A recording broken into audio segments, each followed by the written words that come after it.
Hello guys, and tonight we have destroyed 2 more Russian ammunition depots plus a military airfield as a bonus. This world is a dangerous place, that's why Ukrainian armed forces have a lot of work to do.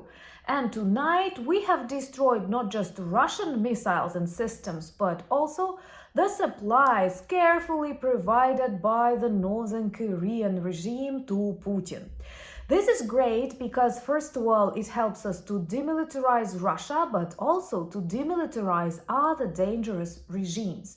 As the detonation continues, Russians had to close a highway and they have nothing to say. What is happening? What is happening? A new Ukrainian strategy to destroy Russian arsenals was born, and this is beautiful. So let's discuss what had happened in Krasnodar region, in Tver region, and even in Kaluga.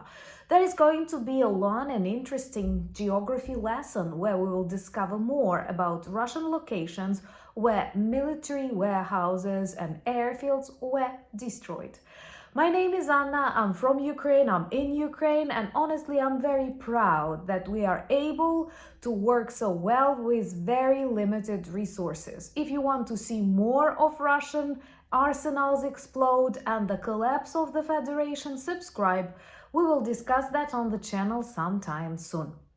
So, let's start with the ammunition depot that was considered among 3 largest in Russia. It is also located not far away from the front lines in Krasnodar region.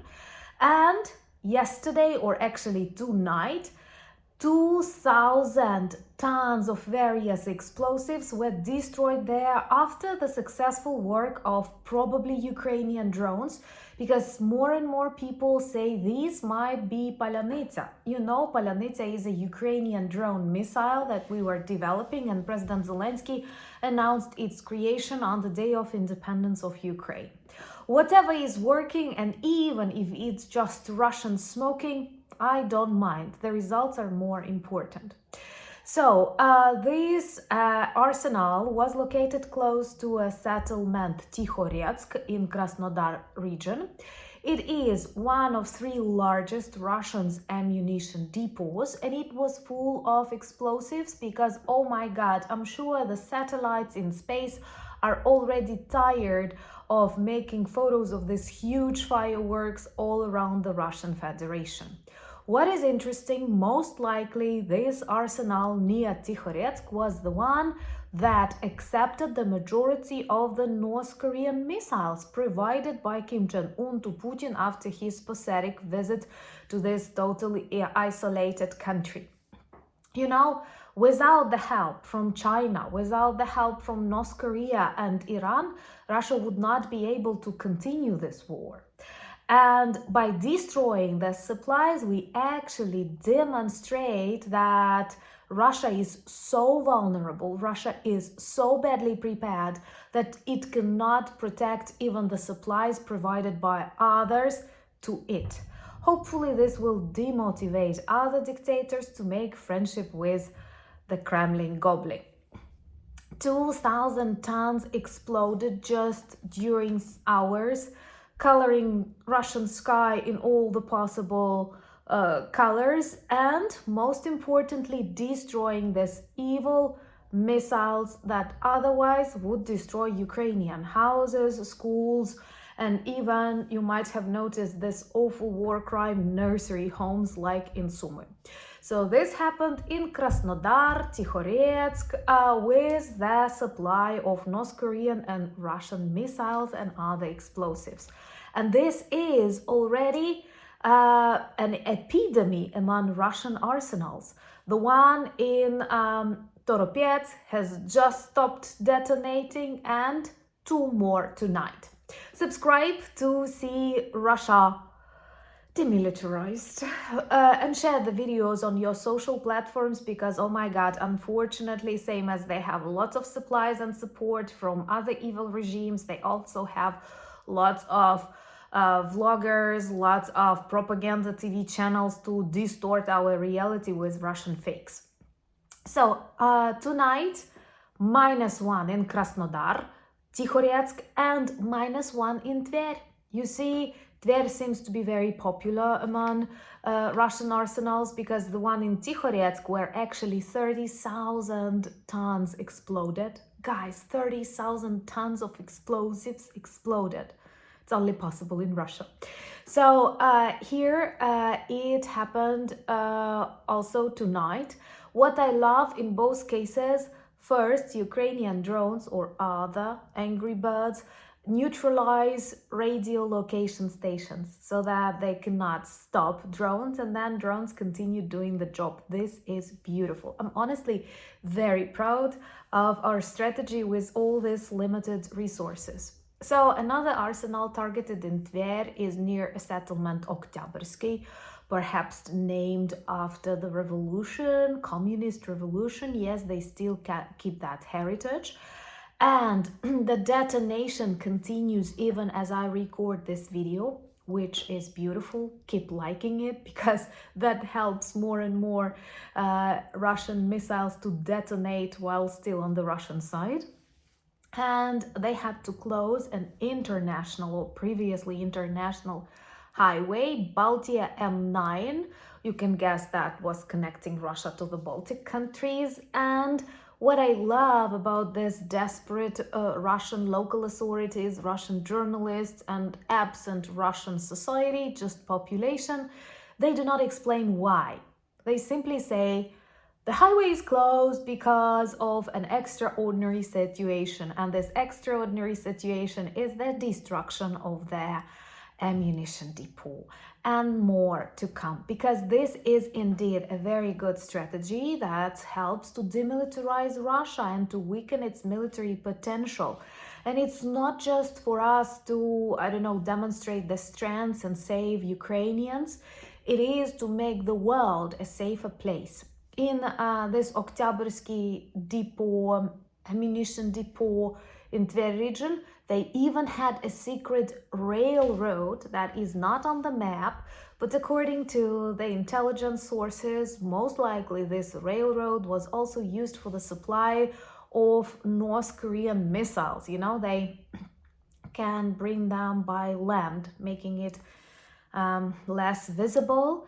But I'm sure even this pathetic Kim Jong-un feels very dissatisfied with this total weakness of Russia and inability to protect the supplies he so carefully sent there.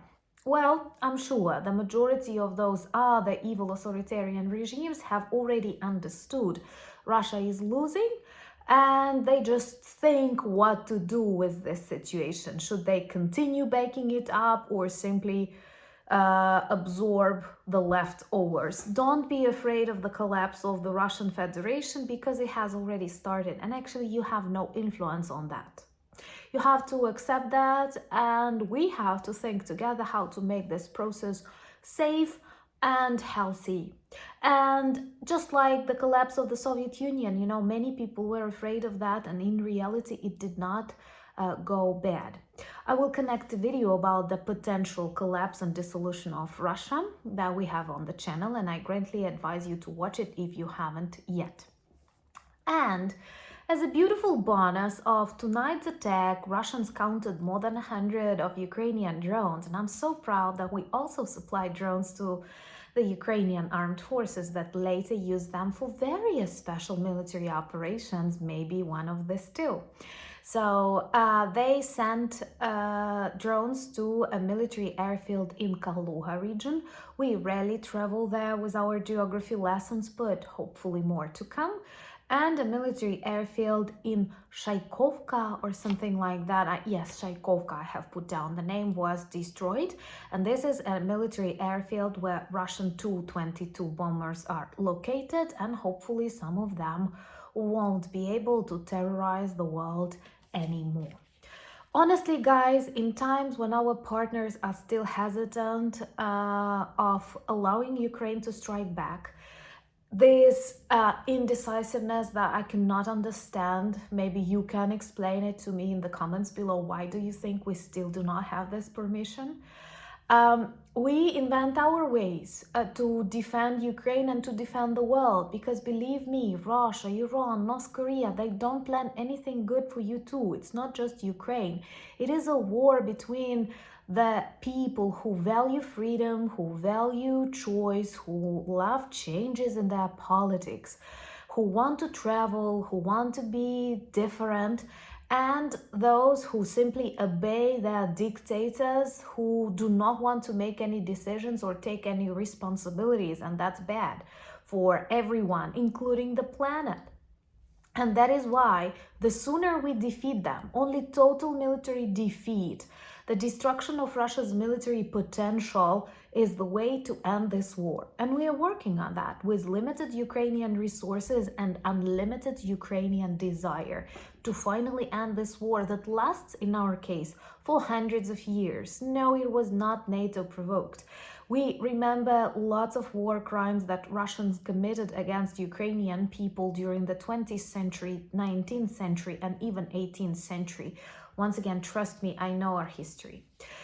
Please share the messages that you consider important. If you're new to the channel, subscribe. We will learn more of Russian geography based on the destructions of military objects there.